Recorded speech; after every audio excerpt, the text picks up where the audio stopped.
and I asked the tribal leader, I said, how are you going to heal? Because obviously there are no doctors. They don't believe in any kind of Western. They were not even aware of Western medicine. And they said, we're going to go talk to the plant. We're talking of almost a 14-year life expectancy from just a 10-mile difference. So,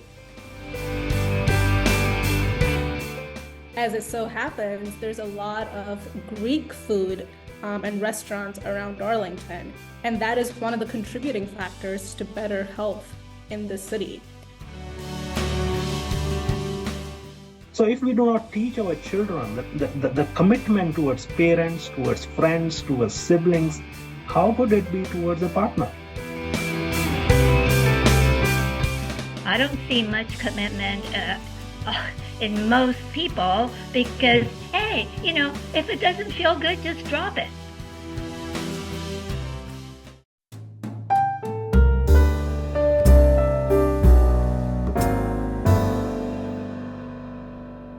September is a Suicide Prevention Awareness Month. Suicide rates are at their peak despite the awareness efforts. So what are we missing here? Several healthcare leaders talked about the need to address the decline in social connections as a public health issue. Can good cultural values help in addressing this issue? Many analysts revealed that 80% of our health outcomes are shaped by environmental and social status, employment status, physical environment we live in, education level, safety, and that's understandable too.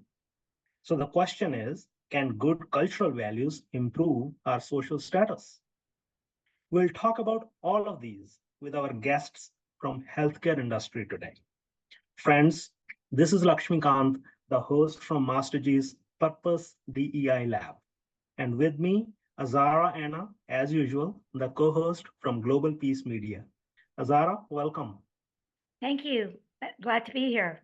Today, we have with us Dr. Mark Rubenstein, owner of Jersey Physical Therapy here in Plainsboro, New Jersey.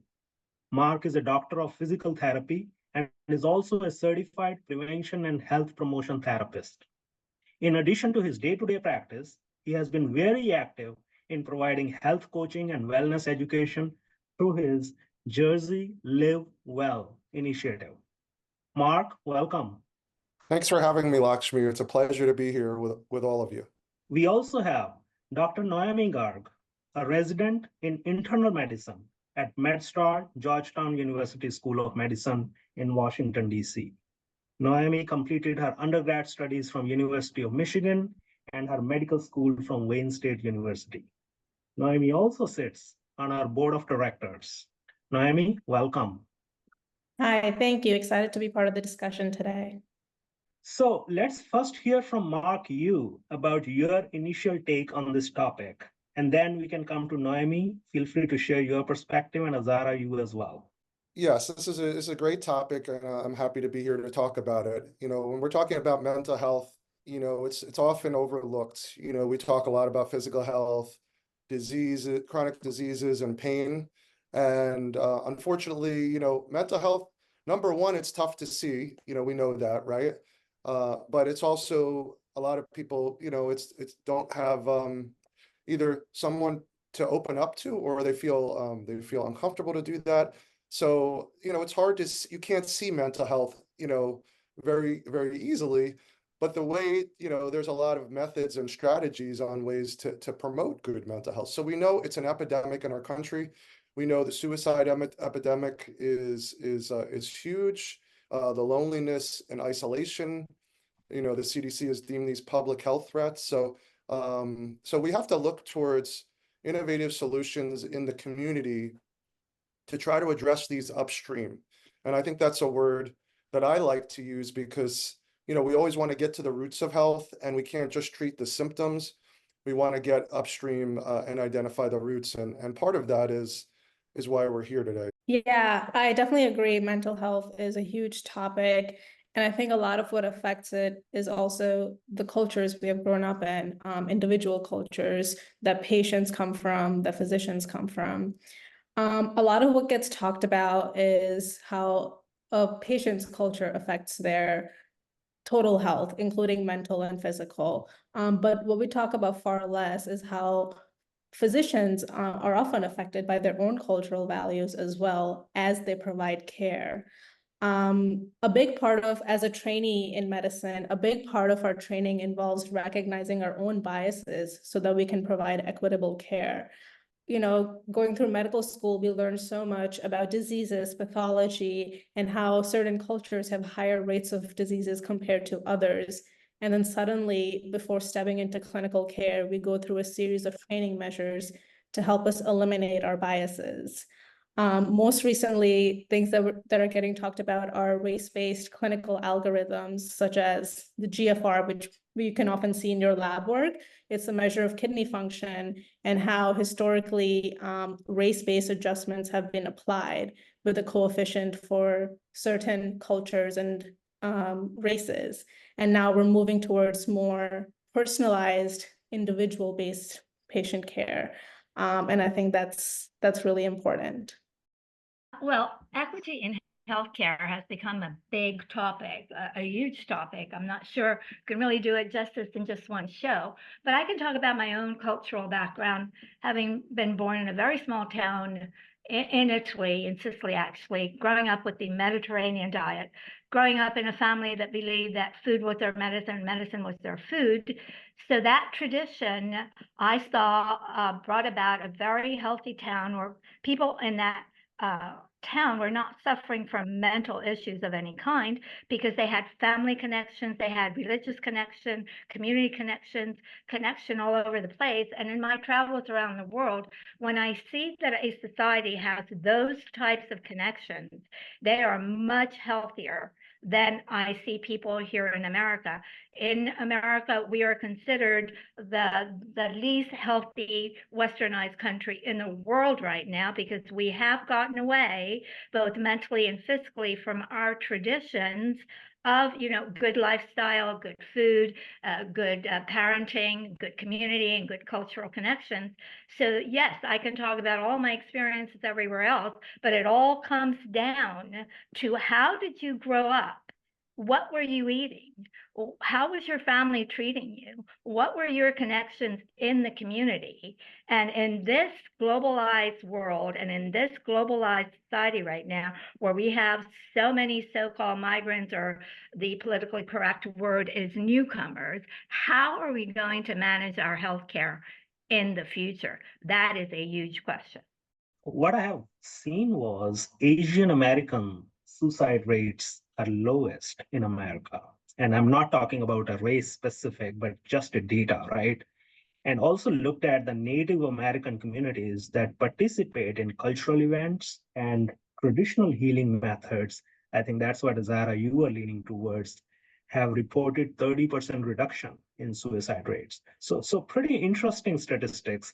And in fact, thinking about the research from WHO, they show that social support networks, right, often are rooted in cultural values, and that reduces the risk of mental health issues. I mean, countries with strong family bonding, such as Japan, Korea, they have lower suicide rate. Do we have something to learn from them? Yeah, I mean, this is a really intriguing conversation. So a couple things that I just like to bring up.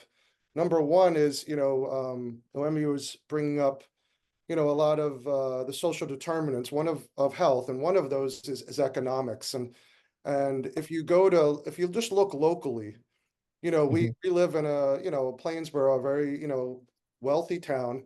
And if we go 10 miles, we go to Trenton. And what we know is the life expectancy between those in Trenton and those who live in, West Windsor, Plainsboro area, we're talking of almost a 14-year life expectancy from just a 10-mile difference. So I think it's really important when we talk about culture, we also realize, economics is a big part of that as well. So I think that was one thing that stood out to me. Yeah, definitely. A fact that I recently learned about that popped into my head while we were having this discussion was somebody had just told me that Arlington has one of the best health fitness rates. And I wondered why that was. And it's interesting that you mentioned the Mediterranean diet, Azara, because as it so happens, there's a lot of Greek food and restaurants around Arlington. And that is one of the contributing factors to better health in the city. And I thought that was really interesting. And going along that, family meals do often encourage healthier eating patterns because you're eating home-cooked, nutrient-dense food, and your portion is much better controlled. I want to go back to the issue of how the economics may or may not affect health, because in my travels, I've seen dirt poor people had absolutely nothing, and yet they were completely healthy. And even in this country, I've had the opportunity of being with indigenous people, whether they were the Navajo in Arizona and the Hopi in Arizona, or the Seneca people here on the East Coast, who barely had anything. But because they kept to their traditions and because they insisted on going away from whatever Western practices were imposed upon them. The ones that followed the Western practices perished. The ones that did not and kept to their ancient traditions of both food and plant medicine to heal whatever their elements were have blossomed. So I go back to the fact of how were you brought up? If you were brought up with not clean water, processed food, bad air, you're not going to be very healthy at all, no matter what your economics are. And of course, if you are wealthy, you can get away from all of that and go to where clean water and clean air is. Back to the question of equity in health, huge topic, but there is no bigger indicator of how healthy a person is than the environment that they grew up in and the food that they were able to source, whatever their economic condition was. I can take one example. In India, where I come from originally, we learned a lot about sanctity of marriage, whether we talk about ancient epics like Ramayana. It's all about these cultural values, bonding with friends, etc. So, talking a little bit about the marriage culture, right? Of course, I do not support keeping the relationship going if there's a physical mental abuse, right? But I was looking at the data again. Lack of commitment is the most common reason for divorce these days. So more than 50% marriages, and this is not a hidden fact, end in divorce. And I also read somewhere, and Noemi and Mark, you can comment a little bit, that divorces are more likely to die earlier than married couples. And in fact, I do not want to praise India, Sri Lanka, because those countries are amongst the lowest divorce rate countries, but it's increasing in those countries as well, indicating probably the erosion of cultural values. And if we think about debunking, so a lot of times we think like the work culture, right? The workaholism is kind of killing the culture. And surprisingly, doctors, software engineers, they have the lowest divorce rate. Is it related to the education? So clearly the work is not the reason. They are saying lack of commitment is the reason. So if we do not teach our children the commitment towards parents, towards friends, towards siblings, how could it be towards a partner? I think it's an interesting thing to think about, marriage. Obviously that's a close social connection, a bond. And I do think, there's protective benefits to that, right? So, and I do think the culture plays a big part in that as well, right? So, I think that's something that, again, I don't think about as much, but I think having these close bonds, whether it's married or not married, we know how important they are to our health. And in fact, when they look at all these risk factors for mortality, the lack of social support and close social interactions, like those are the most, they affect mortality the most, which is really interesting. So it just, it shows you just how important it is. But yeah, and then speaking strictly from like a medical perspective, divorce will increase your rate of stress, and chronic stress does negatively impact physical health, whether that's heart disease, stroke, chronic illnesses. Even adopting unhealthy behaviors are all a result of the stress in your life as a result of post-divorce cases. Well, in this society, stress is at a maximum upgraded level in every area of life. And as far as the word commitment, we live in a very permissive society. I don't see much commitment in most people because, hey, if it doesn't feel good, just drop it. I mean, we grew up with that idea, do what feels good and leave the rest behind. And the Yeah. result of that, obviously, is complete chaos. But most people, particularly the younger generation, have no clue about that. That's my experience. Maybe I'm Mhm. being too critical, but that has been my experience. So switching gears a little bit, Mark, I know you and I talked a little bit about going in the morning to a park and doing Mhm. exercise together. Um, Yes, I know you are still active in that part of yes. the world. I mean, let's hear a little bit about what is the message we have for the audience, for the younger generation. Let's really, so the group is called F3. It's a men's group. And, I do believe we need women's groups and we need men's groups to connect. I think it's super important. And the F3 stands for Fitness, Fellowship, and Faith. And faith, when we're talking about commitment, I think really, what I think about is what's our purpose? And I think that's where people are struggling today a lot is what is my purpose? Why am I here? And I do think the belief in something bigger. So when I go to a workout and I'm showing up for a friend or multiple friends, that's a higher purpose. When we're doing a fundraiser for a local organization, that is a higher purpose. And what's nice, the faith is not particularly religion per se, but we're bringing this multicultural, society together. We're coming from all these different backgrounds, and we're supporting each other in healthy endeavors, which, I think the social, contagion of health is a real thing. If you're around, in your culture, if there's smokers, right? That's going to negatively affect your health. But if you're surrounding yourself with people that are trying to work on some of these things and be fit and be socially connected, that also spreads. So it's been a big part of my life, and I've learned so much from the people in the group and the culture that they bring. And I think that's something special. And Noemi, I know you are in the strict medical field, and a lot of times we have discussion around scientific methods, non-scientific methods, and Mark and I talked a little bit about the benefit of turmeric, right? These are cultural medicines. We talk about yoga, we talk about turmeric, we talk about many other herbal treatments, we talk about spiritual treatments. In society, we have heard a lot about energy healing, like Reiki in some countries. What's your take on that? I can point to one very unique experience. I was given the responsibility to do a documentary on the health practices of people in Latin America, specifically in Brazil.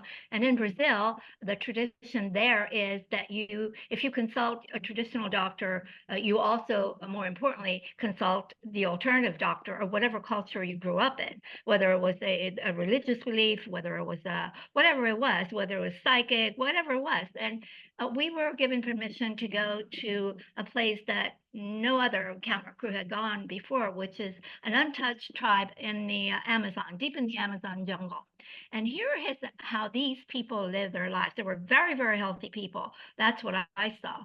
One of their members was ailing with something or other, and I asked the tribal leader, I said, how are you going to heal? Because obviously there are no doctors. They don't believe in any kind of Western. They were not even aware of Western medicine. And they said, we're going to go talk to the plants because they were experts in herbal medicine, plant medicine. And sure enough, I said, well, you're going to talk to the plant. Are you going to hear what the plant is saying to you? They said, oh, yes, the plant will tell us whether it is the leaf of the plant, the root of the plant, whether it's the top, the middle, or the bottom of the plant that we need to use. And they showed me, they said, okay, we're going to go over here because they had asked their tribal members the night before to all have the belief and intention of dreaming, giving the instructions through a dream, like the dream time the Aboriginal peoples believe in, that important information comes to them through that. So they showed me the plan. They said, we're going to cut the leaves because they were told to use the leaves. And sure enough, they cut the leaf.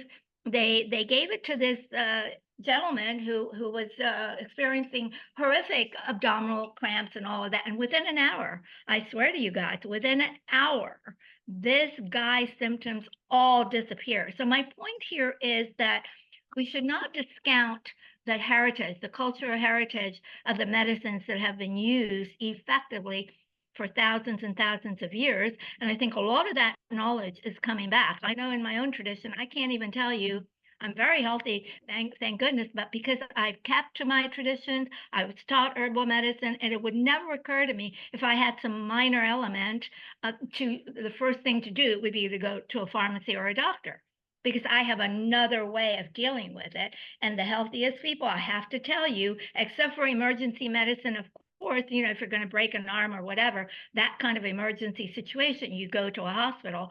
Outside of that, if it's not thing critical, most people I know are going to alternative medicine. And I also know very advanced research happening in the universities at Yale, Harvard, and MIT, where they are going with the Albert Einstein quote, the medicine of the future will be entirely frequency based, meaning they have decoded all the cells of the body. Each cell has a specific frequency. When that cell misbehaves, disease starts into the body.